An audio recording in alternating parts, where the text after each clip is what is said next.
برداشت کرنا سیکھو گے. یاد رکھو میرے بچوں، اگر آپ صبر سیکھ گئے تو کوئی آپ کو پکڑ نہیں سکے گا. یہ جو ریسنگ گاڑیاں ہوتی ہیں نا، فراری اور مختلف ان کے نام ہیں، مشہور فراری ہے، اٹلی میں بنتی ہے. لیمبرگینی، یہ دونوں بنتی ہیں وہاں اٹلی میں. اور اس میں جو آدمی جا رہا ہو اس کے لیے سپیڈ لمٹ کی قید کوئی نہیں، ورنہ سب گاڑیوں پہ 120 کلومیٹر پر کہ اوپر جائیں گے تو جرمانہ ہوگا. لیکن جو آدمی لیمبرگینی میں جا رہا ہے یا فراری میں جا رہا ہے اس کے لیے کوئی جرمانہ نہیں، چونکہ وہ یوں کرو تو 1 سیکنڈ میں وہ 120 پہ چلی جاتی ہیں، صرف اتنا کرنے سے شو ایسے جاتی ہیں. تو میں آپ کو ایک لیمبرگینی دینا چاہتا ہوں، فراری 8 کروڑ کی ہے. فراری 8 کروڑ کی گاڑی ہے فراری. کئی دفعہ وہاں جب جاتا ہوں تو کوئی نہ کوئی بٹھا دیتا ہے، یہ آپ کو ذرا سیر کرائیں. وہ ہمارے کو تو شوق کی کوئی چیز ہے نہیں، وہ نوجوانوں کے شوق کی چیز ہے. تو 8 کروڑ کی گاڑی ہے، میں مفت آپ کو دے رہا ہوں، وہ ہے صبر. آخرت کے سفر میں اگر تیز چلنا چاہتے ہو، سب سے آگے نکلنا چاہتے ہو، تو صبر کی فراری پہ سوار ہو جاؤ. تمہیں کوئی پکڑ نہیں سکے گا، تمہارے کوئی قریب بھی نہیں آ سکے گا.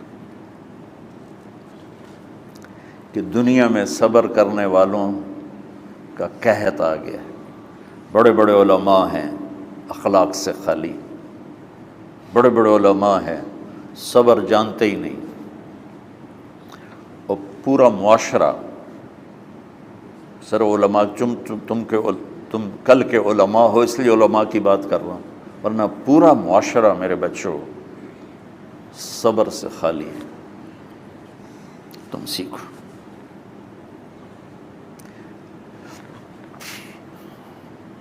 دیکھو میری ایک بات سنو، علم کی کمی ہو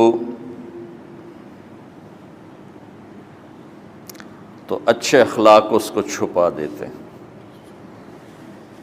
اخلاق کی کمی ہو تو بڑے سے بڑا علم بھی اسے چھپا نہیں سکتا.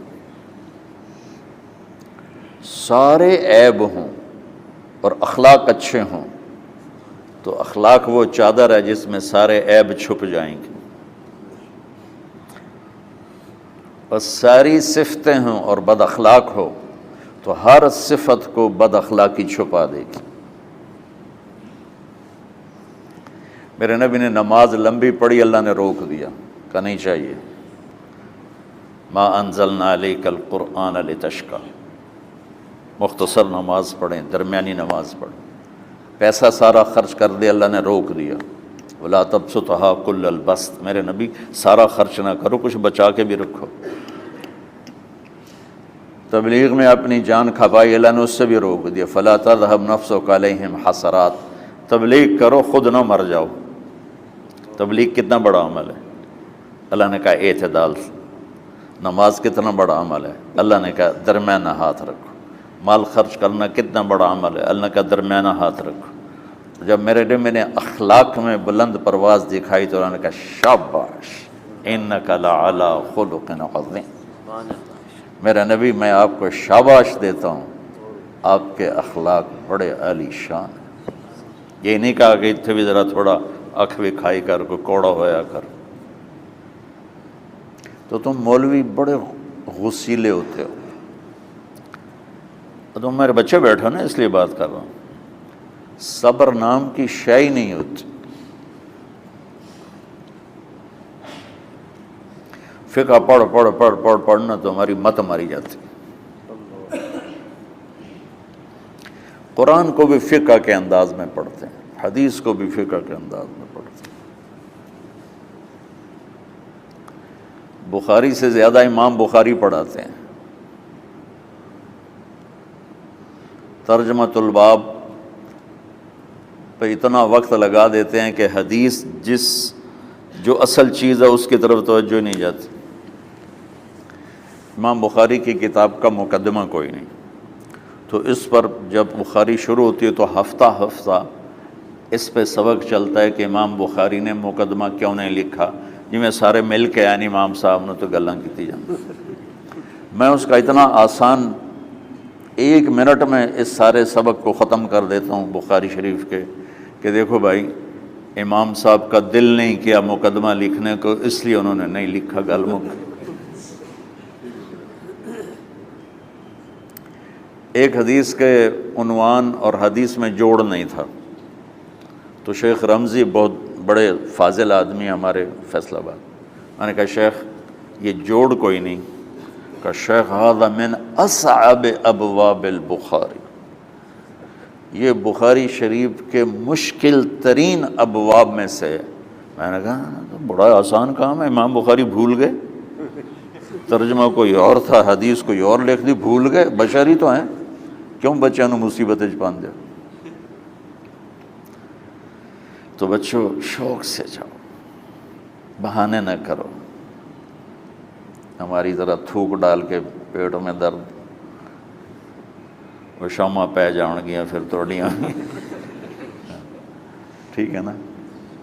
میں زیادہ بول نہیں سکتا ہوں، ضروری سمجھ کے آیا تھا کہ تم خوشی سے جاؤ۔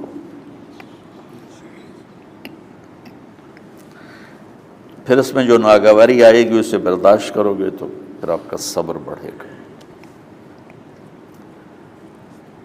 تو میں صرف میری شہرت نظر آتی ہے، اس میں جتنا مجھے صبر کرنا پڑا ہے وہ تمہارے سامنے نہیں ہے، جتنی کڑوی گولیاں میں نے کھائی ہیں لوگوں سے وہ تو تمہیں نہیں پتا۔ اب تمہیں اتنا نظر آتا ہے کہ واہ واہ ہو رہی ہے آگے پیچھے لوگ، میرے اللہ کا کرم ہے، میری کیا اوقات، آج ہوں کل مر جاؤں گا، اولاد کو بھی یاد نہیں رہے گا کہ طارق جمیل کون تھا۔ جو ہے اس میرے رب کا کرم ہے، مجھے اپنی شہرت سے کبھی دھوکہ نہیں لگا۔ تو میرے بچوں اس لیے بتا رہا ہوں، کوئی فخر نہیں، کہ مجھے اپنی شہرت سے کوئی دھوکہ نہیں، ایک لمحے کے لیے بھی مجھے دھوکہ نہیں۔ میرے دل کی گہرائیوں یہ بات اتری کہ سب میرے اللہ کا فضل ہے، اور برائی کرنے والا اور اچھائی کرنے والا میری نظر میں برابر ہو گیا ہے۔ برابر ہونے کا مطلب پہلے سمجھو، تو مجھے گالی دو گے مجھے تکلیف ہوگی، تو میری تعریف کرو گے مجھے خوشی ہوگی، اس کو برابری نہیں کہتے، وہ تو ایک طبعی چیز ہے۔ یہ میں نے ہاتھ پہ اپنا ہی ہاتھ مارا تو اس کو درد ہو رہا، تو اگر میں مولوی شوکت صاحب سے بدتمیزی سے بات کروں گا تو ان کو تکلیف ہوگی، اور میں ان کی قربانیاں بیان کروں گا۔ یہ ذرا کھڑے ہونا، ادھر ہاتھ دو، یہ اس سارے نقشے کے بانی ہیں، یہ پہلی اینٹ ہے۔ یہ 3000 روپے اس وقت لے رہے تھے 1985 میں 86 میں کراچی،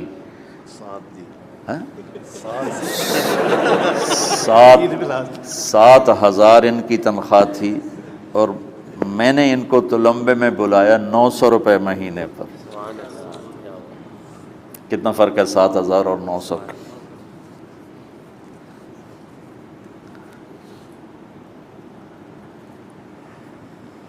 لوگ میری تعریف کرتے ہیں، میں اللہ کا شکر ادا کرتا ہوں، اور اس پہ میں تکبر میں نہیں آتا۔ یہ ہے مدح اور ذم برابر ہو جائے، یعنی تعریف کرنا اور برائی کرنا برابر ہو جانے کا مطلب یہ نہیں ہے کہ برائی سن کے اثر نہیں ہوتا اور تعریف سن کے اثر نہیں ہوتا، نہیں، برابر ہونے کا مطلب بتا رہا ہوں، اس کی توفیق، تائید، رحمت اپنی اولاد کو بتا رہا ہوں۔ کوئی میری تعریف کرتا ہے، میں اللہ کا شکر ادا کرتا ہوں اور اپنے آپ کو بھولتا نہیں ہوں۔ کوئی میری برائی کرتا ہے تو میرے دل میں اس کے لیے کوئی منفی جذبہ نہیں پیدا ہوتا۔ یہ ہے